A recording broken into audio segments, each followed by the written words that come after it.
Bem-vindo à aula de tratamento de exceções. Esse é o recurso utilizado para construir programas robustos e tolerantes a falhas na linguagem Java. Mas antes de falar do tratamento de exceções, vamos falar um pouco das exceções, também conhecidas como exceptions. Uma exceção é uma indicação de um problema que ocorre durante a execução de um programa. O nome exceção significa que o problema não ocorre frequentemente, ou seja, é uma exceção à regra. Com o tratamento de exceções, um programa pode continuar executando em vez de encerrar. Ou seja, ao lidar com os problemas, o seu programa continua a funcionar. Isso ajuda a assegurar a robustez dos aplicativos que você está construindo, colaborando para o que a gente conhece como computação de missão crítica, de negócios críticos. Então, o que são programas robustos e tolerantes a falhas? Né? São programas que podem lidar com os problemas à medida que eles surgem e continuar a executar. Então, nessa aula, vamos ver o que são as exceções e vamos aprender como utilizar essas estruturas try, catch e finally para tratar as exceções. Então, vamos começar construindo aqui uma classe para exemplificar um tipo de exceção comum, inclusive na matemática. Vou criar aqui um pacote, onde eu vou chamar esse pacote de erros.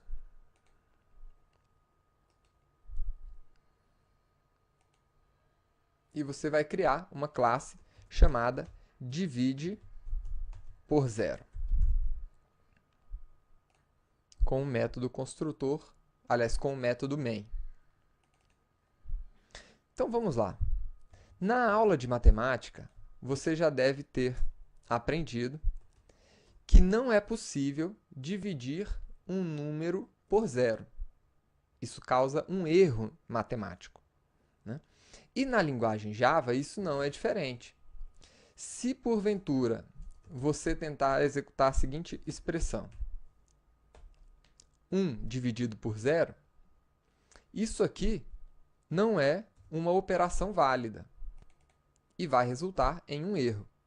Então, vamos executar essa classe e você vai ver o erro sendo apresentado aqui no momento da execução. O erro Arithmetic Exception, ou exceção aritmética. Vamos evoluir um pouco mais esse nosso exemplo. Vamos solicitar agora que o usuário do sistema informe os números que vamos utilizar para realizar essa divisão. Então, eu vou utilizar aqui a nossa classe Scanner. Lembre-se que você tem que importar essa classe, que é a Java Util Scanner, para poder utilizá-la. E agora eu vou informar para o internauta, ou solicitar a ele, que digite o primeiro número. E eu vou armazenar esse número na variável a, s.nextInt.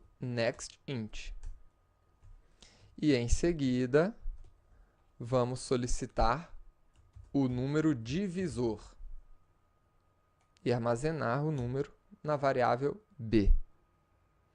E, por fim, vamos dividir a por b.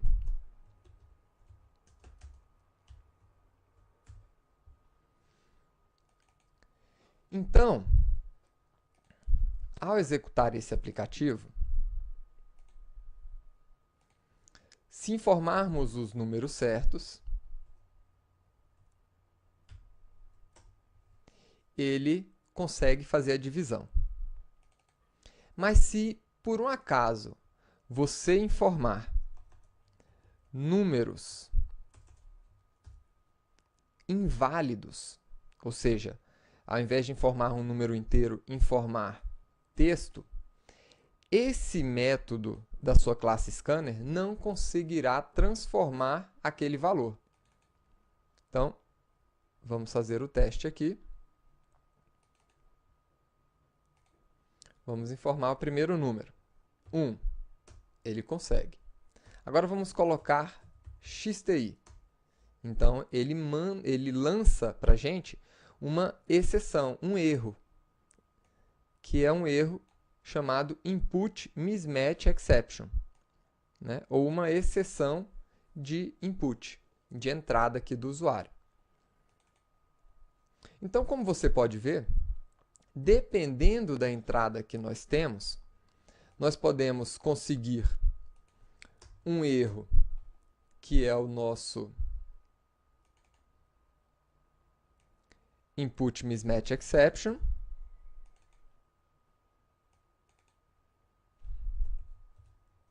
Se entrarmos aqui com XTI. E podemos também conseguir, né, um Arithmetic Exception se entrarmos com o valor 0 ali no divisor. Agora, como é que funciona essa questão de tratamento de exceções, que é o foco dessa aula? Então, para mostrar o tratamento de exceções, nós vamos precisar daquelas estruturas que foram apresentadas ali no início, do nosso try e do nosso catch. O try, que significa tente, ele é onde nós vamos colocar o código que você deseja tentar executar. Então, o código que eu quero executar é esse daqui.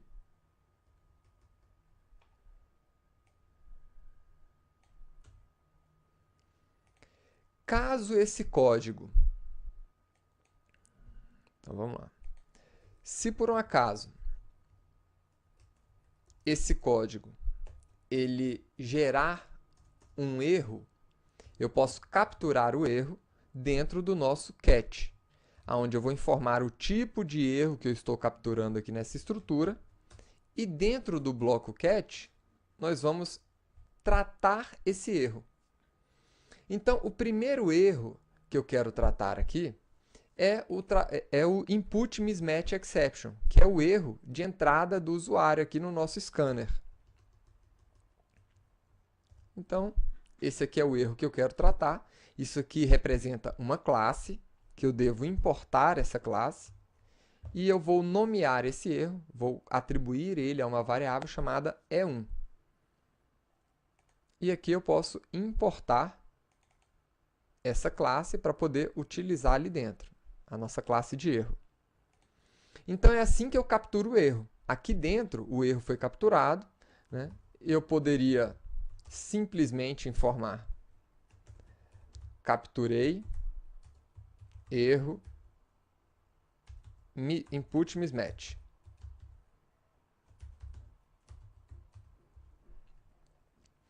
E da mesma forma, a gente poderia capturar o outro erro, né? Que é o nosso Arithmetic Exception. Capturei o erro Arithmetic. Vamos ver isso aqui funcionando agora.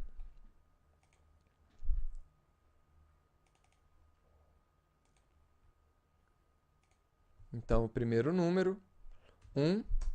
O segundo número, 0. E aí? Capturei o erro Arithmetic Exception. Só que eu não fiz nada com esse erro. Agora vamos capturar o outro erro. Tá aí, capturei o erro Input Mismatch. Ótimo. Agora vamos fazer alguma coisa útil com essa captura. O que nós queremos, na verdade? Nós queremos que o internauta, que o usuário, informe os valores corretos para que a gente possa realizar essa operação. Então, eu vou tentar realizar essa operação tantas vezes quanto forem necessárias, até que o meu usuário do sistema informe o valor correto. Então, eu vou colocar a nossa variável scanner aqui fora desse try e vou colocar todo o nosso bloco try dentro de uma estrutura do while. Então, eu vou executar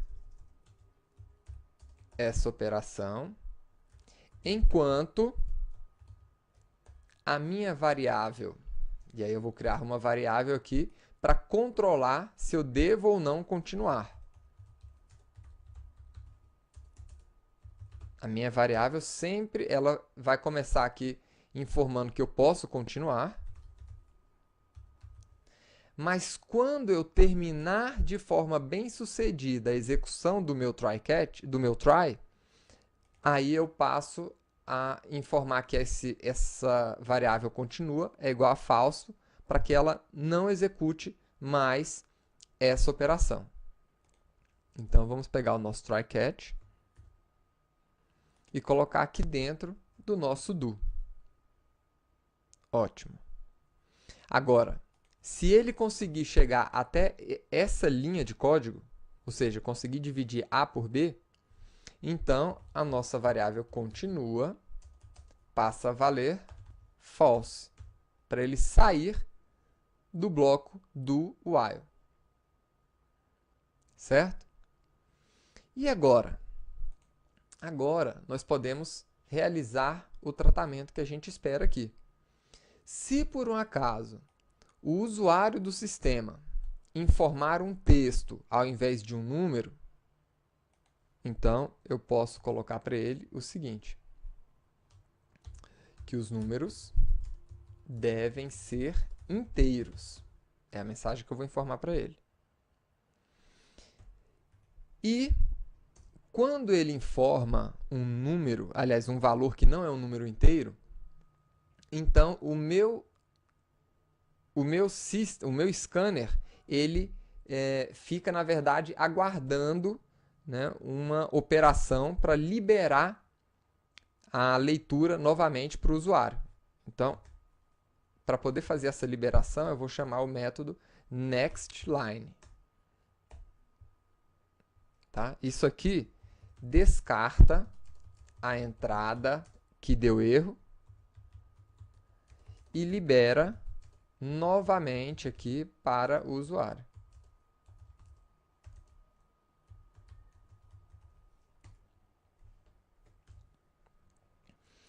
E se o usuário informar um valor igual a 0 para o divisor?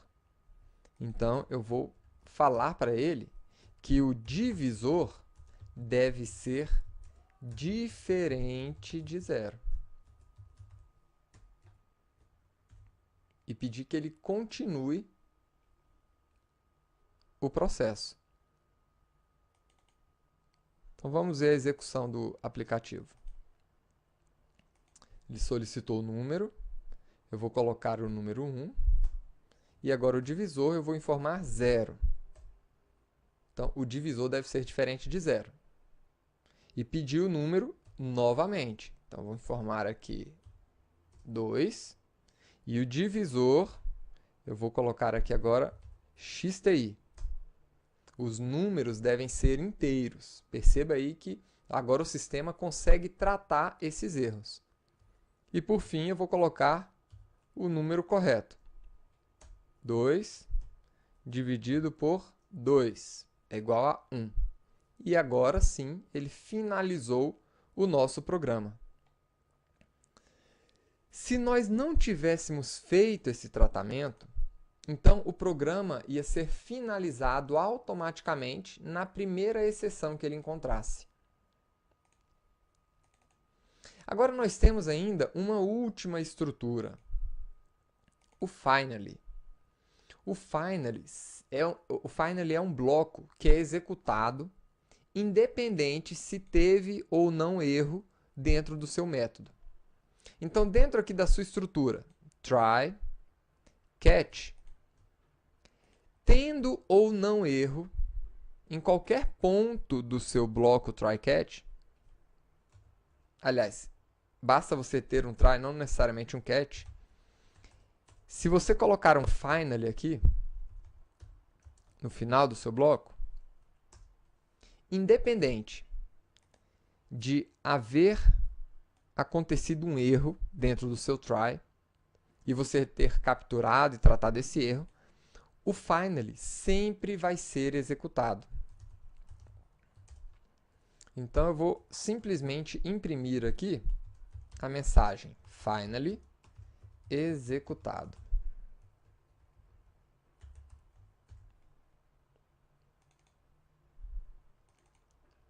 Então, vamos lá. Então, está aqui o nosso primeiro número e o nosso divisor. Então, perceba que ele tratou a exceção, então houve um erro, mas mesmo tendo erro, ele executou o bloco finally.